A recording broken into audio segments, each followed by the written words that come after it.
Fala, meus amigos, Christian Santos escalpelando cripto.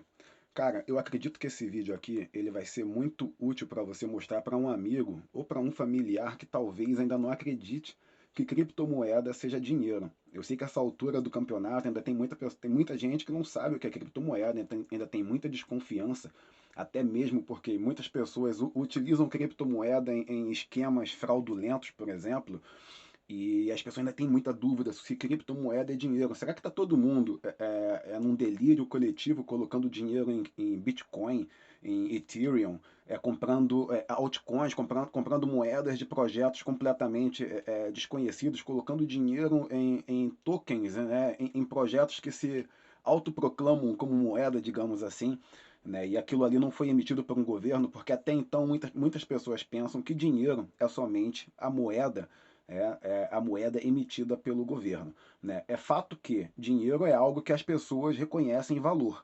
Né? Numa economia, é um meio de troca que as pessoas reconhecem valor, e esse meio de troca facilita que transações sejam executadas, sejam fechadas, sejam transacionadas numa economia. Né? Então, negociações podem ser transacionadas de uma forma mais barata, mais rápida, mais fácil, mais líquida, né? Se utilizarmos dinheiro.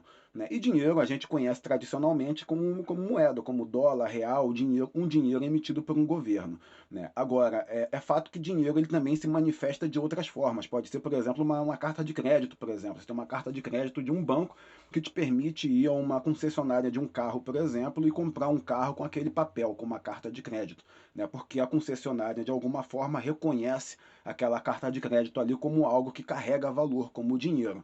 É. Agora, um ponto a se observar, né, e que talvez já explique muito, já seja uma boa razão para o seu amigo que ainda não acredita, né, em criptomoeda como padrão monetário, porque ainda se questiona em relação a lastro, por exemplo, e que faz todo sentido. Né, o ponto é, as pessoas reconhecem que criptomoeda tem valor. Né? Muitas pessoas hoje em dia aceitam a criptomoeda como um meio de troca. Se você quiser comprar um bem que eu tenho, né? Por exemplo, uma casa, um carro, e me pagar com criptomoeda, eu aceito tranquilamente, sem medo algum. Né? Então o que acontece hoje em dia ainda é que muitas pessoas ainda não têm essa visão de criptomoeda, ainda acham que criptomoeda seja um scam, seja um golpe, é uma forma de pegar dinheiro das pessoas, é investimento de alto risco. Sim, é verdade, é um investimento de alto risco. Né? Mas isso porque a gente ainda tem criptomoeda somente como um meio de investimento. Mas a partir do momento que a criptomoeda passar um meio de pagamento, e aí uma próxima etapa que a gente ainda vai chegar nesse mercado, quando criptomoeda for massivamente aceita como meio de pagamento, a gente vai estar em outro patamar nesse mercado. Né? Talvez as pessoas vão ver criptomoeda com olhos diferentes, porque aí vai estar mais massificado realmente. Mas nesse momento que você pode fazer, por exemplo, é justamente mostrar esse vídeo onde eu faço uma comparação com ouro, dólar e criptomoeda. Eu pego as características aqui, tem as características listadas desses tipos de dinheiro, né? E eu faço uma comparação aqui para você saber o quão um é mais alto do que o outro. Né? Então vamos aqui, por exemplo, ó. Eu tenho aqui ouro, dólar, né? Pode ser uma moeda fiduciária qualquer, emitida por qualquer governo, mas eu estou me baseando no dólar porque é a principal moeda do mundo, né? E eu tenho criptomoeda. Né? Então eu vou ler aqui linha e vou comentar sobre isso, né? Para poder explicar, na verdade, essas características para você. Então vamos lá. O ouro ele é altamente fungível, né? É intercambiável, né? Assim como moeda, como o dólar e assim como criptomoeda é.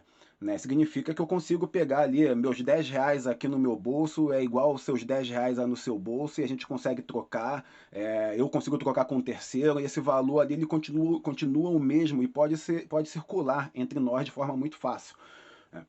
Agora ele é não consumível, né? As três moedas são altamente não consumíveis, isso significa que eu posso simplesmente não consumir essas moedas, eu posso simplesmente guardar essas moedas, não fazer nada e daqui a 5, 10 anos, teoricamente, né, esses três ativos vão ter ali, vão guardar o valor, vão conseguir reservar valor. Né? Eles têm alto grau de portabilidade, exceto o ouro, né? Tem a portabilidade moderada, porque ninguém anda com ouro por aí carregando ouro, ninguém pega uma barra de 1 quilo de ouro e sai por aí para poder fazer negociação. né? Em compensação, dinheiro, dólar e criptomoeda, você consegue justamente ter essa portabilidade. Coloca dinheiro na carteira, dinheiro no banco, criptomoeda também é a mesma coisa, inclusive, né? A durabilidade do ouro é alta, né? É um minério, é um metal que pode durar aí milhares de anos, né? Já o dinheiro em papel, em moeda, né? Em papel ele pode rasgar, enfim. E criptomoeda é altamente durável porque é algo que está na blockchain, é algo que está na nuvem, digamos assim, não tá no teu bolso, apesar de estar numa carteira, né, numa carteira digital, né, mas é algo que é altamente durável, né, não vai acabar com a chuva, enfim, enquanto a blockchain existir, né, a sua moeda ela vai existir. Divisibilidade, né, altamente divisível, né, o ouro ele é moderadamente divisível, né, inclusive o dólar também, ele é moderadamente divisível, você tem as divisões lá de notas, por exemplo, notas de 1, de 5, de 10, enfim, né, mas não é tão divisível quanto a criptomoeda. A criptomoeda eu divido lá num número fracionário de, olha, uma dezena de casas decimais aí, ou mais. Segurança não pode ser falsificado, né? O ouro, teoricamente, você consegue testar o ouro, identificar se o ouro é verdadeiro ou não, né? Mas talvez uma pessoa leiga, ela pode ser enganada com uma cópia, né? Com uma réplica de algo ali em ouro e, enfim, ser lesada, né? A mesma coisa é o dinheiro em cédula, também pode ser falsificado, por mais que há dispositivos de segurança para poder mitigar o risco de falsificação, né? Ainda pode ser falsificado. Esse risco ele é completamente inexistente quando a gente fala em criptomoeda. Não tem como fazer um Ctrl-C, Ctrl-V, como eu já vi gente falando aí de Bitcoin, por exemplo, né, e multiplicar o dinheiro, porque eu estou dando Ctrl-C, Ctrl-V, não é assim que funciona, né? Facilidade de transação.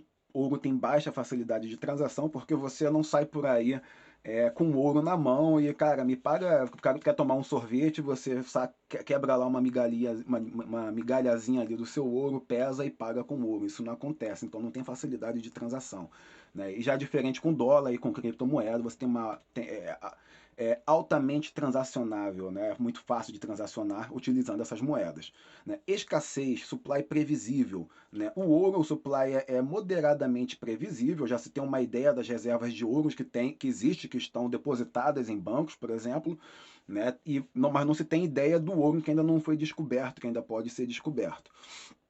E as moedas fiduciárias, né, já tem essa questão de escassez, né, o supply previsível já é baixo, porque teoricamente os governos, como estão fazendo hoje em dia, podem sair por aí imprimindo dinheiro e aí você não sabe, né? Isso quebra, por exemplo, a ideia do lastro, né? A ideia do lastro sempre foi muito importante na economia, né?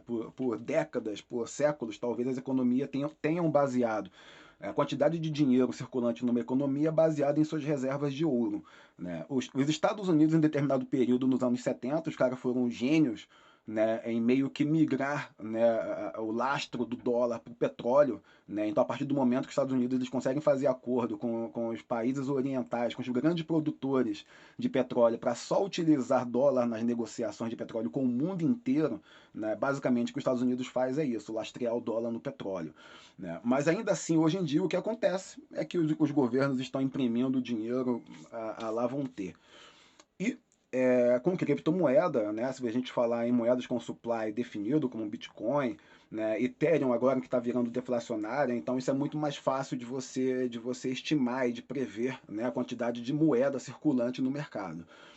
Soberania, emissão pelo governo, né? O ouro ainda pode ser extraído de forma ilegal, né? Teoricamente da natureza, e, enfim, você comercializar aquilo ali no mercado paralelo, né? Quanto que o nível de soberania, né, de uma moeda de $1, de uma moeda emitida pelo governo é alto, porque justamente é reconhecido pelo governo da nação, né? Então essa é soberano, né? E já para o Bitcoin esse é um dos pontos fracos do Bitcoin, porque pela falta de regulação, de regulamentação também, é uma moeda que ainda está no mercado nebuloso, no mercado cinza, né? E isso é algo que a gente precisa, que o mercado precisa melhorar, avançar ao longo do tempo, para que o Bitcoin tenha um nível mais alto aí de soberania, né? Em El Salvador, por exemplo, onde o governo já reconhece Bitcoin como uma das moedas oficiais do governo, já podemos dizer que Bitcoin lá é soberano.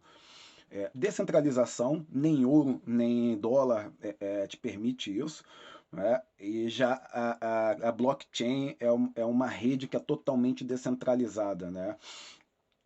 Inteligência programável, né? Você não consegue automatizar nada, né, ali falando do dinheiro, falando do dinheiro com ouro e com dólar, mas em compensação com contratos inteligentes, com smart contracts na rede Ethereum, por exemplo, Ethereum, você consegue, por exemplo, adicionar inteligência ao dinheiro, né? Isso é algo que é teoricamente impossível de se pensar com moeda fiduciária, né? Com ouro, com qualquer outra commodity por aí.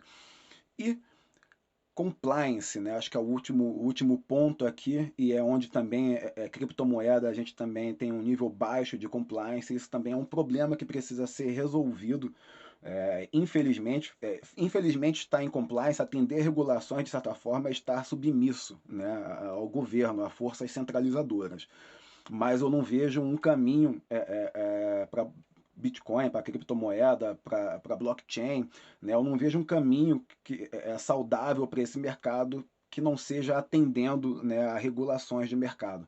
Né? Eu acho que não será sustentável se não for por esse caminho, porque é muito fácil para um governo criminalizar esse tipo de atividade, esse tipo de investimento. E aí o que a gente faz? Vamos ficar investindo em mercado criminalizado? Dificilmente eu farei isso. Né? Eu acho que eu jamais faria isso, na verdade. Né? Mas o caminho da regulação realmente, talvez seja o melhor caminho, talvez seja o caminho que vai trazer mais crescimento para esse mercado de criptomoeda. Né? Realmente está em compliance com regulações de mercados financeiros, enfim. Enfim, é isso. Curtiu o vídeo? Aperta aí curtir, se inscreve no canal, aperta aí o sininho, deixa aí seu comentário também, o que você achou do vídeo, se você concorda, né? Você acha que eu estou viajando? E eu chego à conclusão aqui que criptomoeda é a melhor forma de dinheiro que existe hoje em dia, e assim, é sem dúvida a forma de dinheiro, a forma de transacionar, né, numa economia que vai vigorar nas próximas décadas. Eu não consigo imaginar que daqui a 10 anos, daqui a 20 anos, a gente vai estar transacionando da forma que nossos tataravós, de repente, estavam transacionando. Né? Enfim, então eu acredito muito em criptomoeda como padrão monetário, né, financeiro global nas próximas décadas. Eu espero ter te ajudado a chegar a esse entendimento aí também. Né? Valeu, abraço, fui, tchau.